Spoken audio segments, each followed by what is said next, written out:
Hey guys, welcome back to Novel Nonsense. I'm Tiffany, and we're going to chat about a book that I just finished.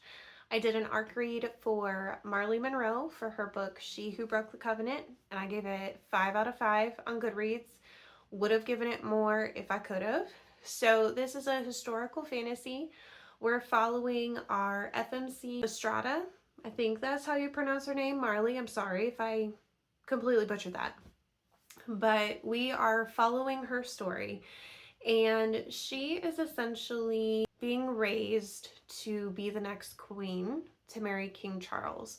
So we've got the Saxon and King Charles and his kingdom. That's our setting there. And she, side note, her father is one of the leaders of the rebellion against the throne. So essentially, she's being raised to be the next queen, to be the mole in the kingdom, to be able to give the rebellion all sorts of information, all of that good stuff. So that's the mindset that she's going into this marriage. Well, King Charles puts on the charm.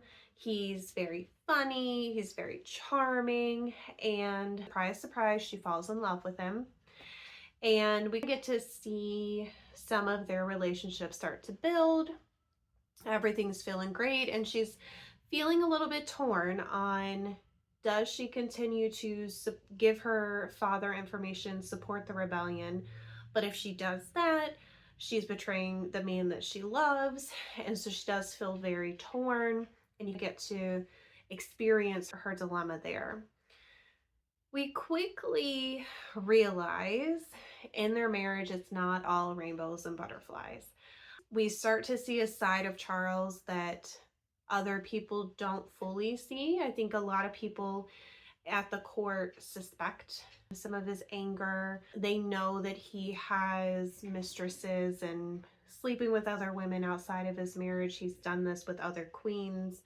But our FMC is figuring this out on her own. And you hit kind of a dark part in the book where she's dealing with a lot of physical abuse, mental abuse, and she's struggling with that feeling of being afraid, but they still have passion. And she goes back and forth between the two of wanting to still be in the marriage because she's going to help the rebellion, but also being afraid at times. There's a lot of deep, dark feelings at one point. And she finally hits a point where she becomes pregnant with her first child, where she realizes, I have more than just myself to protect. And so she's at the chapel just seeking sanctuary and trying to figure out what she needs to do, when along comes this mysterious man, and he offers her a way to have protection, and he puts a spell on her wedding ring. And so this spell, it takes all of those ill intentions that Charles has and it's supposed to turn it into passion. So kind of changing anger to passion. But what it starts to do over time that we see is it really turns some of those ugly feelings in on himself. He starts to get more possessive of her. He kind of gets a little cuckoo. And there's some things that he does that it's a lot. And Fastrada starts to see some of that happening, and she's going, ooh, this is not good. I don't know what to do. So I'm not going to give too much more information on things that happen with them because I don't want to give spoilers. But we've got a secret romance in this book, which I think is fantastic. And one thing that I really love about Fastrada's story is at the start of the book, she's young. I don't think there's an age that's given, but it does mention that she's young.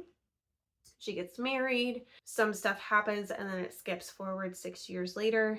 But you can really see her character develop throughout. So she starts out as this sort of innocent, naive, really happy, optimistic person. She goes through a lot of trauma in her marriage, and she sort of shuts down. She sort of becomes like a shell of herself in a way. I think more of a protective mode. She is alive and taking care of her children, but that's about it. There's not much enjoyment in her life. And as the story unfolds, she finds herself in different situations where she can experience joy. She can experience what a healthy love can feel like. She gets to experience friendship that is a true friendship and not just, I want something from you because you're the queen. And I think all of those things are really important for her to continue to grow. And one part that I absolutely love, and I don't remember word for word what it said in the book, but she had this realization that her fate has been written out. Because you find out towards the end of the story that there is sort of another, I don't know if it's a curse, maybe it's a curse put on King Charles's reign. And the way to break the curse is essentially offering the soul of a queen. So that's why, and that might have been a spoiler, I apologize. But that's why there have been so many queens that King Charles has gone through. And so Fastrada has this moment where she goes, you know what, my fate really has been written, but she pauses and goes, but you know what, it's time for me to edit that. And that part just hit me so hard because she could have very well been, you know what? My fate's already been decided. Whatever happens, happens. She could have given up. She's been through so much already, but she went, you know what? I'm actually going to edit that and I'm going to write my own story. I'm going to finish out my own story. It was just amazing. At that moment, I was like, yeah, let's go. So it was fantastic.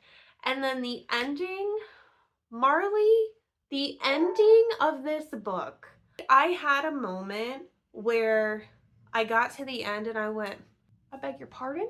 This is where we're ending?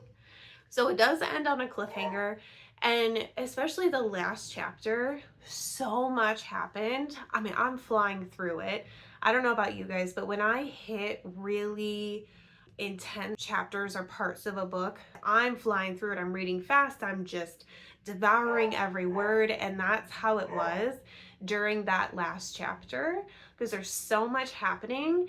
And then I'm not going to tell you what happens at the end because it'd be a very big spoiler.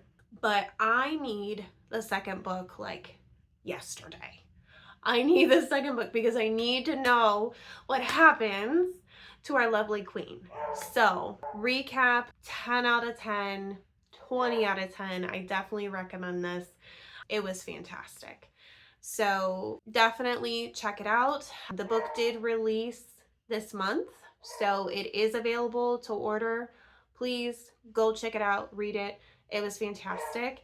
And then, of course, when the second book comes out, you guys know I'm going to read it and you're going to get a review on that as well.